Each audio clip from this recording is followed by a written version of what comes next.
Hello guys, welcome back to back my YouTube channel. दोस्तों, स्वागत है आज के एक अगली नई वीडियो में। आज की वीडियो में जैसा कि आप देख रहे हैं, आज हम साइंस अर्थात विज्ञान के इस श्रृंखला को स्टार्ट करेंगे और इस श्रृंखला में आज हम पूरे 50 प्रश्नों को कवर करेंगे। ये सभी 50 प्रश्न आपके एग्ज़ाम के दृष्टि से काफ़ी इम्पोर्टेंट होंगे। ना ये प्रश्न ऑप्शनल हैं, ना ही ये प्रश्न के कोई भी विशेष वन लाइनर हैं, ठीक ना। तो आज की वीडियो में हम प्रश्न और क्वेश्चन दोनों को कवर करेंगे जो काफ़ी इम्पोर्टेंट होंगे आपके किसी भी प्रिपरेशन या किसी भी एग्जाम के दृष्टि से, ठीक ना। चलिए आज की वीडियो को स्टार्ट करते हैं। स्टार्ट करने से पहले आपसे मेरा एक छोटा सा विनम्र निवेदन रहेगा कि आप पूरी से पूरी वीडियो को देखिएगा। वीडियो आपकी परीक्षा के लिए और आपके लिए अगर हेल्पफुल है तो वीडियो को लाइक करिएगा। चैनल पर नए हैं तो चैनल को सब्सक्राइब करके बेल आइकन को प्रेस करेंगे, ठीक ना। चलिए यहाँ पे देखेंगे विज्ञान क्या है। सबसे पहला प्रश्न है कि विज्ञान क्या है। तो विज्ञान एक अध्ययन क्षेत्र है जिसमें प्राकृतिक दुनिया के बारे में ज्ञान प्राप्त करने के लिए व्यवस्थित तरीके से अवलोकन, प्रयोग और विश्लेषण किया जाता है, ठीक ना। याद रखिएगा, किसी भी वस्तु के बारे में व्यवस्थित जानकारी प्राप्त करने के लिए हम लोग अवलोकन करते हैं, प्रयोग करते हैं और विश्लेषण करते हैं व्यवस्थित तरीके से। इस बात को याद रखेंगे। विज्ञान क्या है, तो विज्ञान किसी भी वस्तु के बारे में या किसी भी पदार्थ के बारे में संपूर्ण उसके व्यवस्थित प्राप्त अगर हम ज्ञान रखते हैं तो उसी को हम विज्ञान कहते हैं, ठीक ना। किसी भी वस्तु के संपूर्ण व्यवस्थित ज्ञान को ही हम लोग क्या बोलेंगे दोस्तों, विज्ञान बोलेंगे। विज्ञान यही है, ठीक ना। इसको ध्यान रखेंगे आप। चलिए आगे देखते हैं जीव विज्ञान क्या है। नाम से ही कन्फर्म है, यहाँ पे है जीव, और जीव का मतलब होता है दोस्तों जिसमें प्रजनन, उत्सर्जन ऐसी क्रियाएं होती है, ठीक ना, जिसमें वृद्धि होती है, आवागमन होता है, उन्हें हम जीव बोलते हैं, ठीक ना। याद रखेंगे जीव विज्ञान क्या है। तो जीव विज्ञान जीवों के अध्ययन से संबंधित विज्ञान की एक शाखा है, ठीक ना। जीवों से संबंधित अध्ययन की एक शाखा है जीव विज्ञान, और जिसमें उनकी संरचना क्या क्या दोस्तों, उसमें उसकी संरचना हो गया, कार्य हो गया, और इसके बाद विकास हो गया, और इसके बाद वृद्धि और परिस्थितिकी का अध्ययन करते हैं। इस बात को याद रखेंगे। जीव विज्ञान में जीवों के कार्य हो गए, विकास हो गए, वृद्धि और परिस्थितिकी का हम लोग अध्ययन करते हैं और उसे हम लोग जीव विज्ञान बोलते हैं। इसको ध्यान रखेंगे। चलिए भौतिक विज्ञान क्या है, जिसको आप लोग फिजिक्स का नाम देते हैं, फिजिक्स साइंस, इसको हम लोग भौतिक विज्ञान बोलते हैं। भौतिक विज्ञान क्या है, तो भौतिक विज्ञान विज्ञान की एक शाखा है। जिस प्रकार जीव विज्ञान भी विज्ञान की एक शाखा थी, रसायन विज्ञान भी विज्ञान की एक शाखा है, उसी प्रकार भौतिक विज्ञान एक विज्ञान की शाखा है जिसमें पदार्थ और ऊर्जा के गुणों और व्यवहारों का अध्ययन किया जाता है। इस बात को आप लोग याद रखें। किसी भी पदार्थ के आप लोग उसके गुण को और उसके ऊर्जा के गुणों और व्यवहारों का आप लोग अध्ययन करेंगे, उसे हम लोग बोलेंगे भौतिक विज्ञान। इसको आप लोग ध्यान रखेंगे। चलिए रसायन विज्ञान इसी क्रम में देखेंगे कि रसायन विज्ञान क्या है, जिसको केमिस्ट्री या केमिस्ट्री का नाम देते हैं। तो रसायन विज्ञान एक विज्ञान की शाखा है जिसमें हम पदार्थ के संगठन और इसके बाद संरचना और इसके बाद उसके गुणों का हम लोग अध्ययन करते हैं। साथ ही उनके रासायनिक प्रतिक्रियाओं का भी अध्ययन किया जाता है, उसे हम लोग बोलते हैं रसायन विज्ञान। किसी भी पदार्थ के आप लोग संगठन, संरचना और गुणों का जब हम अध्ययन करेंगे तो उसे हम लोग रसायन विज्ञान का नाम देंगे। इसको आप ध्यान रखेंगे। सभी परिभाषाएं आपके एग्जाम में कभी ना कभी किसी रिलेटिव तरीके से पूछ ली जाती है, इसको आप लोग ध्यान रखेंगे। चलिए अगला नेक्स्ट पॉइंट देखेंगे कि पृथ्वी की परत क्या है। तो पृथ्वी की परत, पृथ्वी की सबसे बाहरी जो सतह होती है उसको हम लोग क्या बोलते हैं, परत बोलते हैं। और जो कैसी होती है दोस्तों, वह ठोस अवस्था में होती है और चट्टानों से बनी होती है। पृथ्वी की परत क्या है, तो पृथ्वी के सबसे बाहरी भाग को जो कि ठोस होता है और चट्टानों से बना होता है, उसे हम लोग पृथ्वी की परत का नाम देते हैं। चलिए आगे देखते हैं वायुमंडल क्या है। वायुमंडल जो कि हवाओं का एक सतह है। और वायुमंडल क्या है, तो वायुमंडल पृथ्वी के चारों ओर गैसों की एक परत होती है जो जीवन के लिए आवश्यक होती है, इसे हम वायुमंडल का नाम देते हैं। और याद रखेंगे वायुमंडल जो होता है इसका मुख्य भाग होता है हवा से। किससे दोस्तों, एयर से। इस बात को याद रखेंगे। वायुमंडल में याद रखेंगे जो वायुमंडल में गैसों का समूह होता है जिसमें नाइट्रोजन जो पाई जाती है 78% पाई जाती है। इसके बाद आपका ऑक्सीजन जो इसमें वायुमंडल में पाया जाता है वो आपका 21% पाया जाता है। और अन्य गैस जो होती हैं वह कितने परसेंट पाई जाती हैं, 1% पाई जाती हैं। इस बात को आप लोग याद रखेंगे, यह इंपॉर्टेंट है, ठीक है। वायुमंडल हमको हमारे पृथ्वी को चारों तरफ से घेरे हुए, इस बात को आप लोग याद रखेंगे। चलिए जल चक्र क्या है। जल चक्र की बात करेंगे कि जल चक्र क्या है दोस्तों। तो जल चक्र पृथ्वी पर जल के चक्रण की प्रक्रिया है। जल के चक्रण की प्रक्रिया है जिसमें जल जल जो होता है वाष्पीकरण, फिर इसके बाद संघनन और वर्षा के रूप में चक्रित होता रहता है। याद रखेंगे, जैसे कि पृथ्वी पर आया, पृथ्वी से वाष्प बनकर पुनः आसमान में गया और पुनः बारिश के द्वारा पृथ्वी पर आया, ठीक ना। तो वाष्पीकरण और इसके बाद संघनन और उसके बाद वर्षा के रूप में जल का चक्रण होता रहता है। ये इंपॉर्टेंट पॉइंट है, इसको याद रखेंगे कि जल का चक्रण कैसे होता है। तो वाष्पीकरण, संघनन और वर्षा के माध्यम से जल एक रूप से दूसरे रूप में परिवर्तित होते रहते हैं, इस बात को याद रखेंगे। जल की बात करें तो जल का रासायनिक सूत्र H2O होता है, इसको भी आप लोग याद रखेंगे। और जल जो होता है, भारी जल का सूत्र पूछता है तो भारी जल का सूत्र जो होता है D2O होता है। और जल जो होता है, जल ऐसा एक पदार्थ है दोस्तों जो कि आपका द्रव, ठोस और गैस तीनों अवस्था में पाया जाता है, अर्थात लिक्विड, गैस और सॉलिड तीनों अवस्था में मिलता है। इसको आप लोग याद रखेंगे। गैस की बात करेंगे तो यह वाष्प के रूप में मिलेगा, और इसके बाद द्रव की बात करें तो यह जल के रूप में मिलेगा, और ठोस की बात करें तो यह बर्फ के रूप में मिलेगा। इस बात को आप लोग याद रखेंगे, समझेंगे, ठीक। चलिए आगे देखते हैं।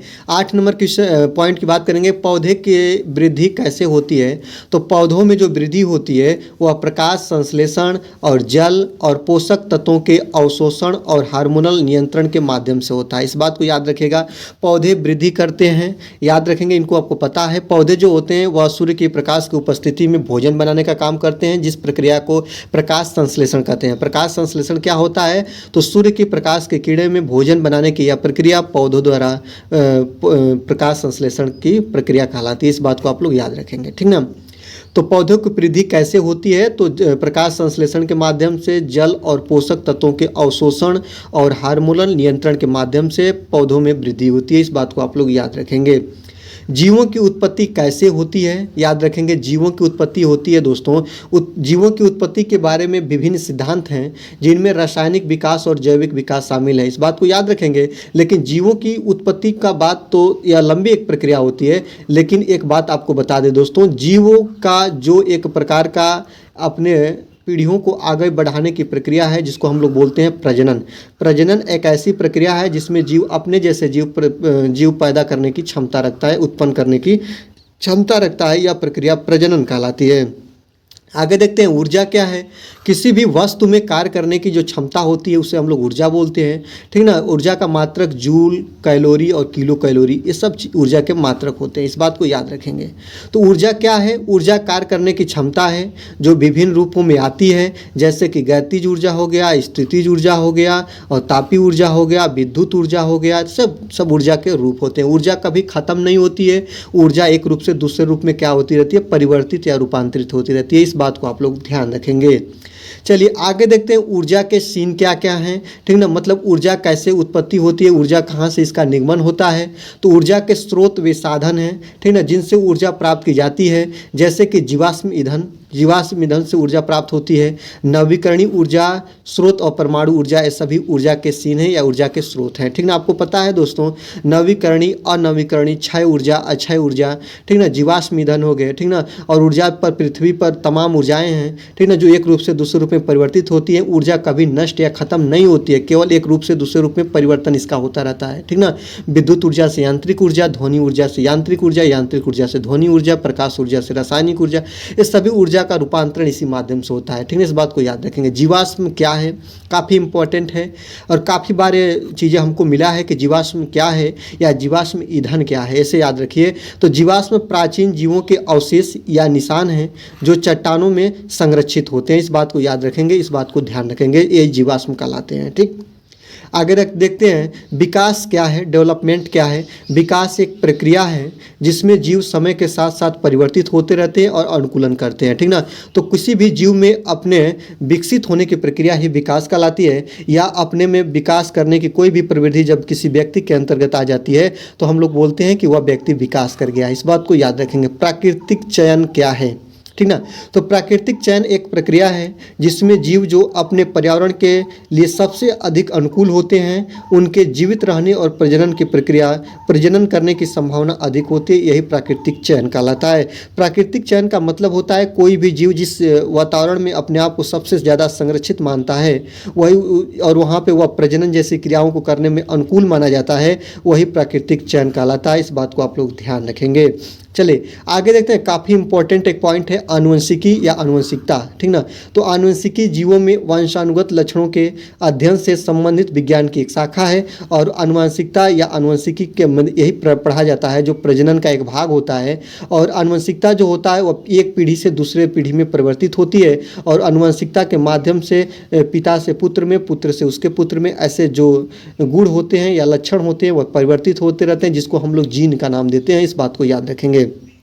चलिए अगला पॉइंट देखते हैं, डीएनए क्या है। तो डीएनए एक अणु है या मॉलिक्यूल है जिसमें जीव की वंशानुगत जानकारी प्राप्त होती है। और डीएनए के माध्यम से ही हम एक बाप और बेटे के परीक्षण का हम टेस्ट करते हैं। इस बात को याद रखेंगे, ठीक ना। तो डीएनए एक अणु है जिसमें जीव की वंशानुगत जानकारियाँ होती हैं। और वंशानुगत का मतलब होता है एक वंश से दूसरे वंश में ट्रांसफ़र होते हैं, एक पीढ़ी से दूसरे पीढ़ी में ट्रांसफ़र होते हैं डीएनए, ठीक ना। और इससे हम उनका पता लगाते हैं, ठीक। चलिए आगे देखते हैं।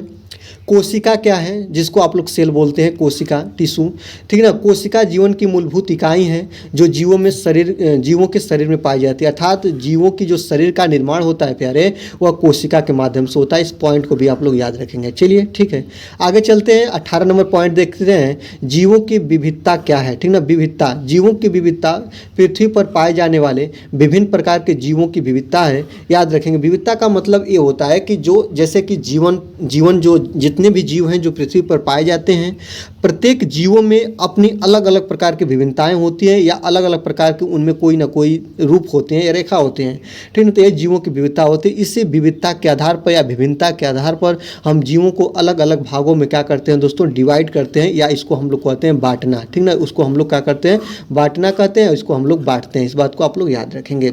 चलिए पारिस्थितिकी क्या है, याद रखेंगे। पारिस्थितिकी काफ़ी इंपॉर्टेंट और अच्छा पॉइंट है कि पारिस्थितिकी जीवों और उनके पर्यावरण के बीच संबंधों का अध्ययन है, ठीक ना। याद रखेंगे, पारिस्थितिकी जो है वह किसी जीव और उनके पर्यावरण के बीच जो क्या करता है दोस्तों, सम्मिलन करता है या संगम करने का काम करता है। ये पारिस्थितिकी कहलाता है। पारिस्थितिकी जीवों और उनके पर्यावरणों के बीच संबंधों का अध्ययन है। इस बात को याद रखेंगे।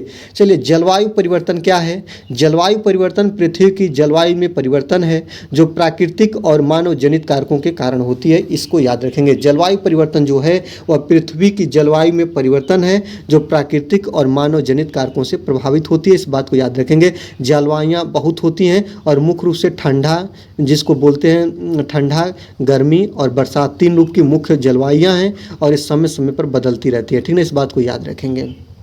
चलिए प्रदूषण क्या है, जिसको पॉल्यूशन बोलते हैं। काफ़ी इंपॉर्टेंट पॉइंट है प्रदूषण।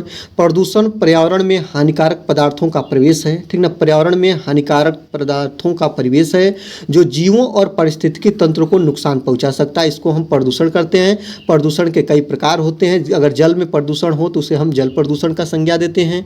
वायु में प्रदूषण हो तो उसे हम वायु प्रदूषण कहते हैं। इसको याद रखेंगे। अगर ध्वनि में प्रदूषण हो, ठीक ना, तो उसे हम लोग ध्वनि प्रदूषण बोलते हैं। इस बात को आप लोग याद रखेंगे। संरक्षण क्या है। संरक्षण का मतलब होता है सुरक्षा प्रदान करना, ऐसे आप लोग याद रखेंगे।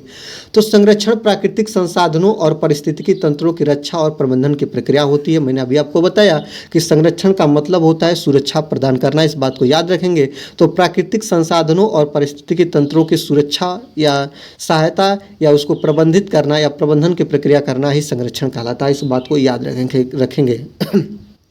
चलिए आगे देखते हैं। ऊर्जा संचयन क्या होता है। ऊर्जा संचयन का मतलब होता है किसी वस्तु में कार्य करने की क्षमता ऊर्जा कहलाती है, ठीक ना। तो ऊर्जा के तमाम प्रकार हैं, आपको पता ही है। जैसे मैंने एग्जाम्पल थ्रू अगर मैं विद्युत या इलेक्ट्रिसिटी को याद रखूं तो विद्युत ऊर्जा, विद्युत संचयन क्या है, ऐसे आप लोग याद रखेंगे। तो अगर विद्युत को हम बचाएं, ठीक ना, जल में भी ऊर्जा पाई जाती है जिसको जल ऊर्जा बोलते हैं। अगर हम जल को बचाएं, विद्युत को बचाएं, ध्वनि को बचाएं, ऐसी चीज़ होती है। जैसे जो भी चीज़ें हैं उसको हम बचाएं तो यही हमारा संचयन कहलाता है। जैसे ऊर्जा संचयन, ऊर्जा के उपयोग को कम करने और ऊर्जा की बचत करने की प्रक्रिया को अपनाना ही ऊर्जा संचयन कहलाता है। इस बात को याद रखेंगे। ऊर्जा संचयन का मतलब होता है संरक्षित करना और संरक्षित का मतलब होता है बचाना या उसको हम बचाने के उपयोग के तरीकों को अपनाएंगे, ठीक ना। इसे याद रखेंगे।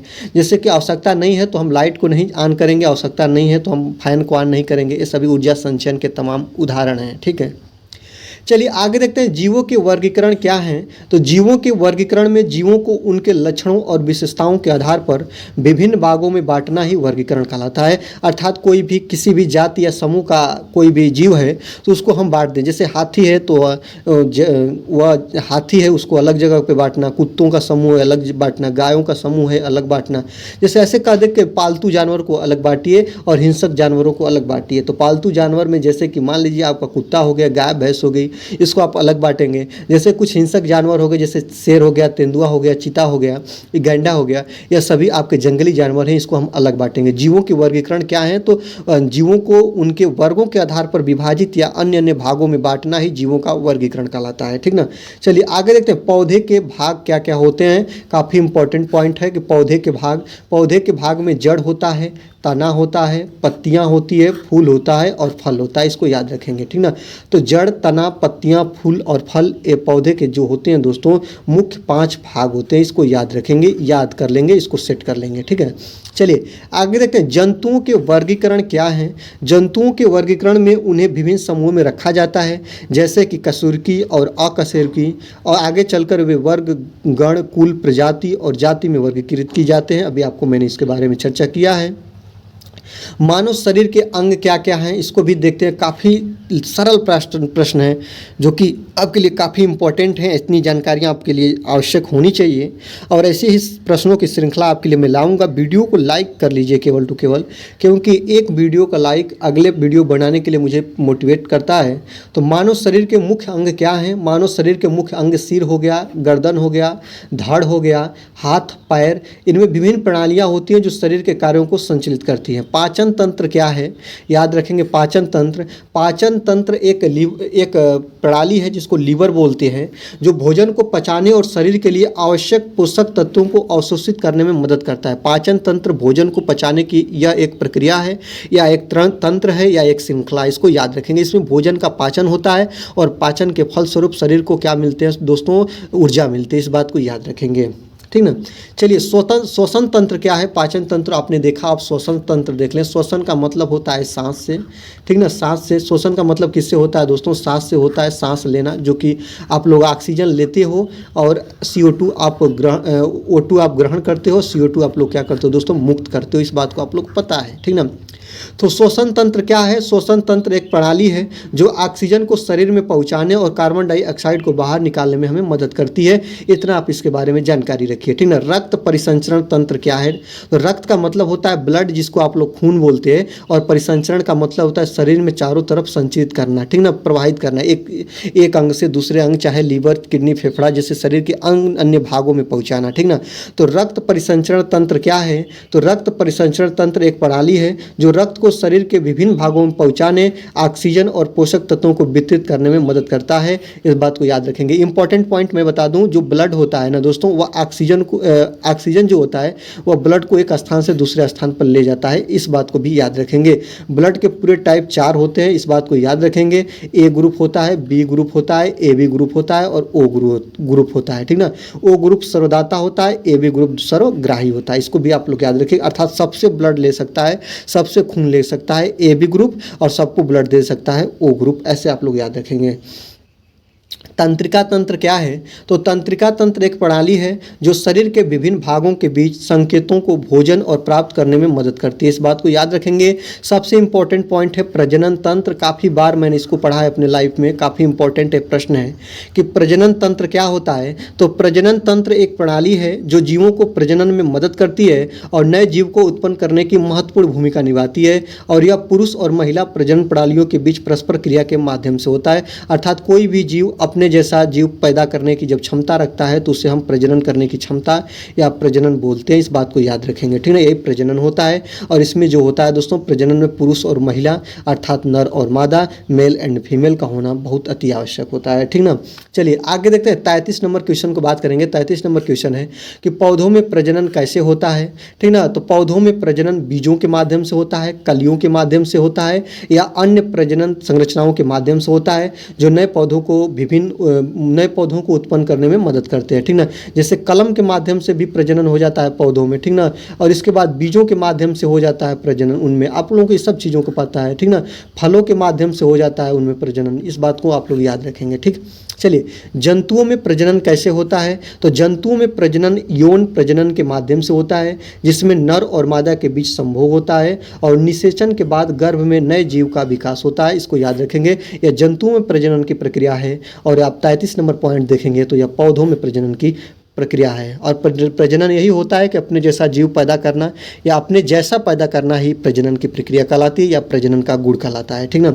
आगे देखते हैं, विकास की दर क्या है? विकास की दर वह गति है जिस पर जीव समय के साथ परिवर्तित होते हैं और अनुकूलन करते हैं, ये विकास की दर होती है, ठीक ना। जीवों की अनुकूलन क्षमता क्या है? तो जीवों की अनुकूलन क्षमता उनकी अपने पर्यावरण में बदलाव के अनुसार ढलने और जीवित रहने की क्षमता है, जीवों की अनुकूलन क्षमता कहलाती है, ठीक ना। अनुकूलन का मतलब होता है किसी भी पर्यावरण में या किसी भी जगह या किसी भी भूभाग में कोई भी जीव रहने के लिए अपने आप को ढाल ले, तो यही जीवों का अनुकूलन कहलाता है, ठीक ना। किसी भी निवास स्थान के अनुसार अपने आप को परिवर्तित हो जाना ही अनुकूलन कहलाता है, इसको आप लोग याद रखेंगे। प्राकृतिक संसाधन क्या होते हैं?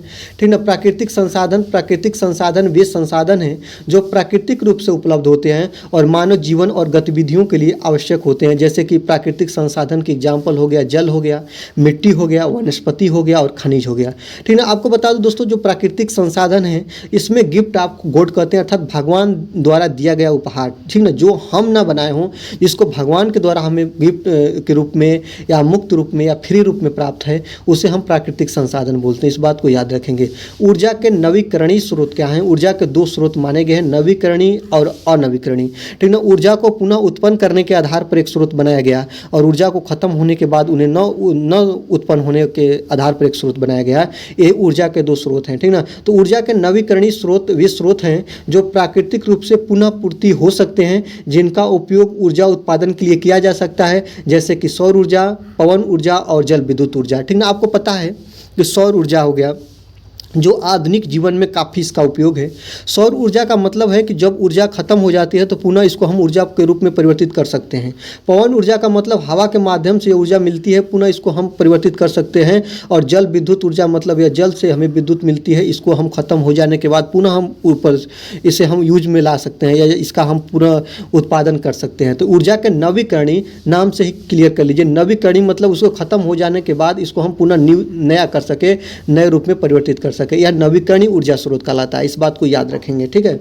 चलिए, जल संसाधन क्या है? जल संसाधन वे स्रोत हैं जिनमें जल प्राप्त किया जा सकता है, जैसे कि नदियां हो गया, झीलें हो गई, जलाशय और भूजल हो गया, ये जल संसाधन कहलाते हैं। मिट्टी की गुणवत्ता क्या है? भारत में पूरे आपकी 6 प्रकार की मुख्य रूप से मिट्टियां पाई जाती हैं, कहीं कहीं पे इसके अलग प्रकार भी रखे गए हैं, लेकिन मुख्य रूप से 6 ही हैं। तो मिट्टी की गुणवत्ता मिट्टी की भौतिक, रासायनिक और जैविक विशेषताओं का संयोजन है जो पौधों की वृद्धि और स्वास्थ्य को प्रभावित करती है, ठीक है। जलोढ़ मिट्टी, काली मिट्टी, लाल मिट्टी, लेटराइट मिट्टी, पीली मिट्टी, बलुआ मिट्टी, ये सभी मिट्टी के प्रकार हैं और भारत के अलग अलग भूभागों में अलग अलग प्रकार की मिट्टियां पाई जाती है और अपने अपने गुणों के आधार पर इनकी गुणवत्ता होती हैं, इस बात को याद रखिएगा, ठीक है। कुछ मिट्टी होती है जिसमें कुछ अलग वनस्पतियां उगाई जाती हैं, कुछ मिट्टी अलग होती है जिसमें वो अलग प्रकार की वनस्पतियां उगाई जाती है, ठीक है। यही इसकी गुणवत्ता कहलाती है, ठीक है। चलिए आगे देखते हैं, वायु प्रदूषण क्या है? तो वायु प्रदूषण वातावरण में हानिकारक पदार्थों का प्रवेश है जो मानव स्वास्थ्य और पर्यावरण के लिए हानिकारक होता है। एयर पॉल्यूशन जिसको बोलते हैं, एयर पॉल्यूशन, ठीक ना। आपको पता है वायु प्रदूषण जो होता है इसके माध्यम से हवाएं दूषित होती है और ऑक्सीजन हमारा दूषित होता है और इसके सेवन से अनेक प्रकार की दिक्कतें हमें होती हैं, जैसे कि आपका दम घोटू हो गया, श्वास रोग के विकार हो गए, ये सभी से उत्पत्ति होती है, ठीक है। यही वायु प्रदूषण है। जल प्रदूषण क्या है? तो जल में प्रदूषित हो जाना या जल में कोई प्रदूषित पदार्थ मिल जाना ही जल प्रदूषण कहलाता है। जल प्रदूषण जल स्रोतों में हानिकारक पदार्थों का प्रवेश हो जाना जलीय जीवन और मानव स्वास्थ्य के लिए हानिकारक होता है, जो नदियों का या कूड़ो कचरा या नलों का, कारखानों का या नवदान या नाले का बहना ही जल प्रदूषण का मुख्य उदाहरण है। या इसमें डिटर्जेंट या किसी प्रकार का केमिकल मिल जाना जिसका हम सेवन करते हैं, यह जल को प्रदूषित करता है, इस बात को याद रखेंगे, यही जल प्रदूषण होता है, ठीक है। ध्वनि प्रदूषण, ठीक ना। ध्वनि प्रदूषण का मतलब होता है कि ध्वनि प्रदूषण वातावरण में अधिक ध्वनि का हो जाना, एक आवश्यकता से अधिक ध्वनि का हो जाना ही ध्वनि प्रदूषण कहलाता है, ठीक ना। ध्वनि का मात्रक डेसिबल होता है जिसको डीबी से दर्शाते हैं, और जब व्यक्ति को एक आवश्यकता से अधिक ध्वनि जो कि व्यक्ति को सुनने में असंतुष्टि महसूस हो, अर्थात उसे हम लोग चिड़चिड़ापन का नाम देते हैं, तो वह ध्वनि प्रदूषण कहलाता है। प्राकृतिक आपदाएं क्या होती है? आपदाएं दो प्रकार की होती है, एक प्राकृतिक और एक मानव निर्मित। मानव निर्मित में जैसे कि बम विस्फोट करना, ठीक ना, किसी प्रकार का बम विस्फोट करना, ठीक ना, कोई युद्ध करा देना, ठीक ना, ये सभी मानव निर्मित आपदाएं हैं। प्राकृतिक आपदाएं वे आपदाएं होती हैं जो प्रकृति द्वारा होती हैं, जैसे कि प्रकृति द्वारा मानव जीवन पर जनहानि या नुकसान पहुंचाती हैं, उसे हम प्राकृतिक आपदा बोलते हैं। जैसे कि बाढ़ आ जाना, सूखा हो जाना, ठीक ना, इससे भूकंप आ जाना, ऐसे ही प्राकृतिक आपदाएं, ज्वालामुखी है, तूफान है, बाढ़ है, ऐसे ही प्राकृतिक उदाहरण है। तो प्राकृतिक आपदाएं वे आपदाएं होती है जो प्रकृति द्वारा मानव पर लाई जाती हैं या मानव के विध्वंस में लाई जाती है, ये प्राकृतिक आपदाएं इसका हम नाम देते हैं। भूकंप क्या है? भूकंप भी एक प्राकृतिक आपदा है, जिसको आप लोगों को बता दो, भूकंप जो है सिस्मोग्राफ से नापा जाता है। भूकंप लेखमापी इस यंत्र का नाम होता है। भूकंप पृथ्वी की सतह पर अचानक ऊर्जा के मुक्त होने के कारण होने वाली एक प्राकृतिक घटना है जो अक्सर भूकंपी तरंगों के रूप से महसूस की जाती है, इस बात को याद रखेंगे। और भूकंप अचानक पृथ्वी का हिलना डुलना ही भूकंप कहलाता है। भूकंप लेखमापी से नापते हैं या सिस्मोग्राफ से नापते हैं, यही भूकंप होता है। भूकंप काफ़ी विस्मयदायी होता है या काफ़ी मानव जीवन पे बुरा प्रभाव डालता है। और भूकंप जो होता है आपको पता है, भूकंप को हम लोग स्केल पे नापने का काम करते हैं, इस बात को याद रखेंगे। ज्वालामुखी क्या है? तो ज्वालामुखी एक प्राकृतिक उद्दाटन है जो पृथ्वी की सतह पर होता है और जिसमें से पृथ्वी के अंदर से गर्म लावा, गैस और बाहर राख निकलती है, इस बात को याद रखेंगे। यही ज्वालामुखी होती है जो पृथ्वी के अंदर से गर्म लावा होता है, लार्वा, गैस और राख के रूप में बाहर निकलता है, इस बात को याद रखेंगे। तूफान क्या है? तूफान भी यह प्राकृतिक आपदा है। तूफान एक शक्तिशाली है, विनाशकारी मौसम प्रणाली है जो तेज हवाओं और भारी वर्षा के साथ आती है। अक्सर तटीय क्षेत्रों में नुकसान पहुंचाती है, इस बात को याद रखेंगे। तटीय क्षेत्र का मतलब है दोस्तों समुद्र के जो इलाके पे हैं या समुद्र से सटे हुए जो जगह हैं, जैसे केरला हो गया, यहाँ पे गुजरात हो गया, इन जैसे जगहों पे काफ़ी तूफान तेज़ी से आता है। और यह जो आता है दोस्तों इसमें हवाएं और बारिश बहुत तेज़ी से होती है और इसी को हम तूफान का नाम देते हैं। सूखा क्या है? तो बिल्कुल बारिश का न पड़ना ही सूखा कहलाता है। यह भी प्राकृतिक घटना है। आपको बता दें इसमें वर्षा की कमी होती है, बिल्कुल वर्षा होता नहीं है, कृषि इससे प्रभावित होती है, मानव जनजीवन भी इससे प्रभावित होता है। सूखा यही होता है, ठीक ना। बाढ़ क्या है? बाढ़ भी एक प्राकृतिक आपदा है। इसमें बहुत ज़्यादा बारिश हो जाना ही बाढ़ होता है या जल की आवश्यकता से अधिक जल का हो जाना ही बाढ़ का नाम देते हैं दोस्तों। इससे भी मानव जीवन अस्त त्रस्त होता है और इससे जो फसलें होती हैं वो भी नष्ट होती हैं, ठीक ना। बाढ़ से भी नष्ट होती हैं, सूखे से भी नष्ट होती हैं, इसको याद रखेंगे। और चलिए आज की वीडियो को लास्ट हम प्रश्न 50 नंबर पॉइंट को कवर करेंगे। 50 नंबर पॉइंट काफ़ी इंपॉर्टेंट है। पर्यावरण संरक्षण क्या है, ठीक ना। काफ़ी पर्यावरण का मतलब होता है परिधन के आवरण, ठीक ना। परि का मतलब होता है चारों तरफ से और आवरण का मतलब होता है घिरा हुआ, ठीक ना। जो हमको चारों तरफ से घेरे हुए वही पर्यावरण है, ठीक ना। तो पर्यावरण संरक्षण प्राकृतिक पर्यावरण की रक्षा और संरक्षण के लिए किए जाने वाले प्रयास हैं जिसमें वायु, जल, मिट्टी और जैव विविधता की गुणवत्ता को बनाए रखना शामिल है। यह मानव गतिविधियों के नकारात्मक प्रभाव को कम करने और प्राकृतिक संसाधनों के अस्थायी उपयोग को बढ़ावा देने के लिए महत्वपूर्ण होता है। यही होता है पर्यावरण संरक्षण। और पर्यावरण संरक्षण के लिए काफ़ी आवश्यकता होनी चाहिए, ठीक है, याद रखेंगे। और विश्व पर्यावरण दिवस 5 जून को मनाया जाता है। काफ़ी इंपॉर्टेंट पॉइंट ये भी है, इसको भी आप लोग याद रखेंगे। आज की वीडियो कैसी लगी, श्रृंखला का पॉइंट कैसा लगा? हर प्रकार के प्रश्न, चाहे आपका यूपी टेट, सुपर टेट, चाहे आपका सी टेट या किसी भी प्रिपरेशन की तैयारी करते हैं जिसमें कि आपको ऐसे प्रश्न की आवश्यकता है, तो ऐसे हम आपको 500, 100, 150, 2500, 3000 जैसी वीडियो की एक श्रृंखला लेकर आऊँगा जिसमें हर प्रकार के प्रश्नों को मैं कवर करने की कोशिश करूँगा। आज की वीडियो में बस इतना ही, मिलते हैं अगले वीडियो में। आपसे मेरा एक छोटा सा विनम्र निवेदन रहेगा कि वीडियो अच्छी लगे तो वीडियो को लाइक कर लीजिएगा, वीडियो अच्छी लगे तो अपने जैसे दोस्तों को शेयर करिएगा, और चैनल पर नए हैं और भी वीडियो आप पाना चाहते हैं या हमसे जुड़ना चाहते हैं तो चैनल को सब्सक्राइब करके बेल आइकन को प्रेस करिएगा। और इसके बाद बस आज की वीडियो में बस इतना ही, मिलते हैं अगले वीडियो में। देखते रहिए अभिषेक एकेडमी। Thank for watching.